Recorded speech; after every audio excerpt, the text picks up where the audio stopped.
Hello guys, study with Abhijeet में आपका स्वागत है। आज हम लोग एक नया टॉपिक लेके आए हैं लेसन प्लान में। टॉपिक का नाम है आपका ग्रेविटेशन। ग्रेविटेशन पे आप किस तरह लेसन प्लान बनाएंगे, इसे ही आज हम लोग डिटेल में डिस्कस करेंगे। तो चलिए बिना टाइम वेस्ट किए वीडियो शुरू करते हैं। देखिए, हमारा टॉपिक का नाम है ग्रेविटेशन। सब टॉपिक में हम लोग लॉ ऑफ ग्रेविटेशन और यूनिवर्सल ग्रेविटेशन कांस्टेंट के बारे में पढ़ेंगे, और बाकी चीज़ें आपको मैंने पहले ही बता दिया है, तो आप पहले वीडियो में जाके उसे देख सकते हैं।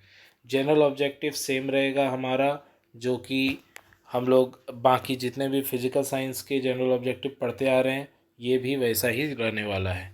स्पेसिफिक ऑब्जेक्टिव आप लोग क्या लिखेंगे उसे देख लेते हैं थोड़ा। देखिए, स्पेसिफिक ऑब्जेक्टिव में आप लोगों को लिखना है student get knowledge of the force present between sun earth and moon. Student get knowledge about the centripetal and gravitational forces. Student know about the universal law of gravitation. Student will able to solve the numerical based on the gravitational law, and student will get idea about the importance of universal law of gravitation. तो ये सारे जो specific objective है वो इस lesson plan में बच्चों के पूरे होने वाले हैं। बात करते हैं टीचिंग मेथड्स की। तो टीचिंग मेथड्स क्या क्या यूज हो सकते हैं? Lecture come demonstration method, inductive deductive method, play way method, collaborative and cooperative method use होगा। टीचिंग एड क्या क्या यूज़ होंगे? तो वर्किंग मॉडल जैसे कि मैग्नेट और निडल का यूज़ हो सकता है, बॉल एक रियल ऑब्जेक्ट के रूप में यूज़ हो सकता है, और डायग्राम चार्ट और ब्लैक बोर्ड यूज़ होगा। प्रीवियस नॉलेज बच्चों का क्या है? The student must have at least the general familiarity with the following object: Isaac Newton, ripening of fruit and speed. ये सब चीज़ों के बारे में बच्चों को पहले से जानकारी है, तो वो ग्रेविटेशन अच्छे से समझ पाएंगे। अब बारी आती है इंट्रोडक्शन की। इंट्रोडक्शन में कुछ सवाल पूछे जाते हैं, ये आप जानते हैं। सवाल क्या पूछे जा रहे हैं? What will happen if you will throw ball in upward direction. ये टीचर के द्वारा सवाल पूछा जा रहा है, जवाब मिलता है बच्चों से it will come back to earth. फिर सवाल पूछा जाता है where did the fruit fall after ripening, it fall on the ground. The force is responsible for this process, तो gravitational force. Which scientist aware with this force? Isaac Newton. और gravitation क्या है? तो यहाँ पर बच्चे फंस जाते हैं और प्रॉब्लमेटिक क्वेश्चन आ जाता है। इसके बाद जो है टीचर का रोल है कि वो स्टेटमेंट दे कि आज का टॉपिक क्या है। तो टीचर अनाउंस करते हैं कि आज का टॉपिक ग्रेविटेशन है। और अब हम लोग प्रेजेंटेशन की बात करेंगे, जो कि सबसे इम्पोर्टेंट पार्ट है। प्रेजेंटेशन में आपको क्या करना है? सबसे पहले आपको इंट्रोडक्शन देना है।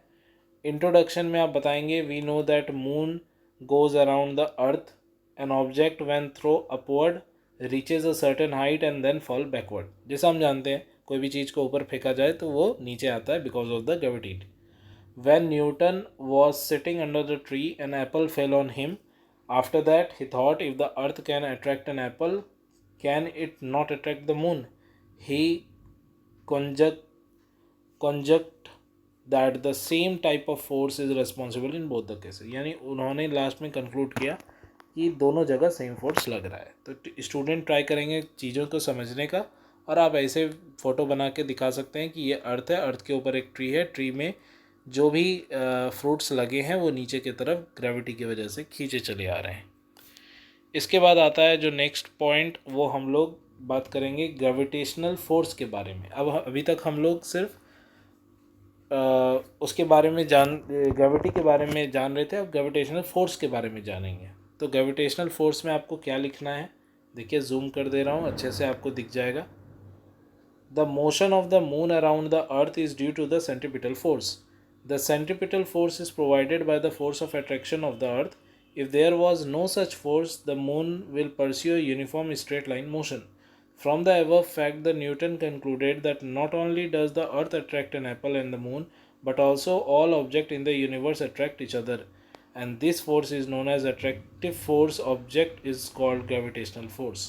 तो ये आपको लिखना है कि क्या होता है ग्रेविटेशनल फोर्स। स्टूडेंट जो हैं वो टॉपिक को समझने की कोशिश करेंगे, और अर्थ और मून के बीच में आपको इस तरह ग्रेविटी शो करके दिखाना है।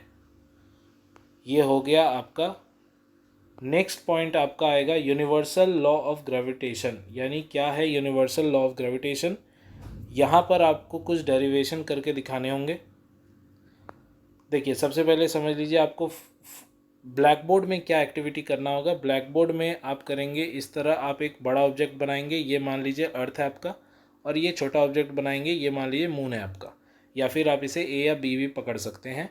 इस बड़े वाले ऑब्जेक्ट का मास है कैपिटल एम, ये छोटे वाले का मास है स्मॉल एम। दोनों एक दूसरे की तरफ खींचे चले आ रहे हैं जो एरो से हमें दिख रहा है, और दोनों के बीच का डिस्टेंस जो है वो डी है, दोनों के बीच का डिस्टेंस जो है वो डी है। और यहाँ पे जो फोर्स लग रहा है वो फार्मूला लिखा हुआ है F=G(m)m इंटू हो रहा है बाई डी स्क्वायर, यानी ये फार्मूला है F=G capital M into small m by d square, और इसे ही हम लोग को डिराइव करना है।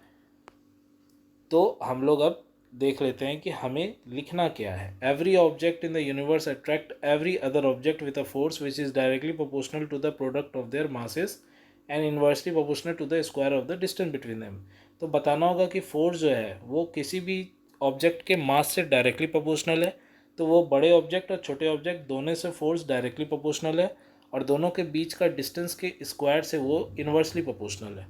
जब दोनों इक्वेशन को आप जोड़ेंगे तो आपका ये इक्वेशन निकल के आ जाएगा। Combining 1 and 2 we get force equal to G(m)m into m by d square. यहाँ G क्या है, G is universal gravitation constant. अगर G का आप यूनिट निकालेंगे तो इसी फार्मूला से आप G निकाल सकते हैं, और वहाँ से आप इसका यूनिट भी पता कर सकते हैं, और इसकी वैल्यू भी आप देख लीजिए, ये आपको याद रखनी होगी 6.673 into 10⁻⁻11 Newton metre square kg-2, ये है इसका यूनिट। और इसमें स्टूडेंट एक्टिविटी सब पहले ही हम लोग देख चुके हैं।